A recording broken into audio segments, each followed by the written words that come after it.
preparation for season 15? All good. After last conference, talagang, yun nga, 1 month kami nagpahinga kasi ang daming ang injured. Lalo na ako, strain yung hamstring ko, so kailangan talaga magpahinga ng 1 month na walang gagawin para lang mag-heal. So, yun, okay naman. And then, galing kami sa bubble nga. Galing kami, 2 weeks ata kami doon.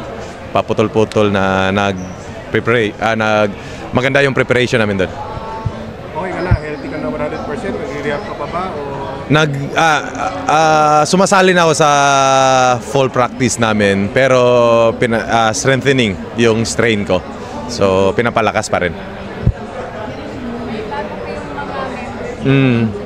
Isa doon na, sila lang kilala mo na, si Kevin, si Tyrus,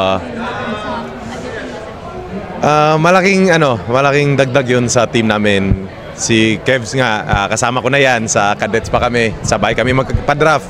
So, yun nga, isang malalaki. Shooter, tapos, yun, yung kailangan din namin, katulong namin sa depensa, rebound, so laking tulong nila sa team talaga. Coach, bawi sa Philippines ka? Bawi? Yun nga, last conference, kunti na lang, finals na sana. Grand Slam sana, pero another opportunity this coming season, so yun, babawi this coming All Filipino. May gigil ba na pumawi? May motivation kasi pag maggigil ka baka mawala ka sa so dagdag motivation lang yung hindi namin nakuha kung ano yung dream sana namin. Lahat na naman ng players or coaches, dream yun pati nga owner, di ba? Dream yun talagang mag Grand Slam. So sayang lang na hindi nakuha, konti na lang sana, pero yun nga, sabi ko, another opportunity this coming season.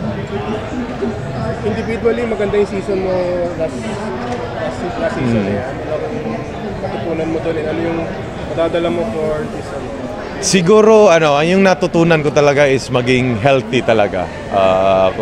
Nakikita ko kasi kung healthy lang ako, talagang may ipapakita ko, kaya ko maglaro kasi yung laro ko kasi defense saka offense so parang two-way. So kailangan talaga kondisyon ako palagi. Hindi pwedeng hindi kondisyon. And then yun nga, at the end of the day, kung sino yung healthy, yun yung may advantage As an individual, as a team, ganun talaga.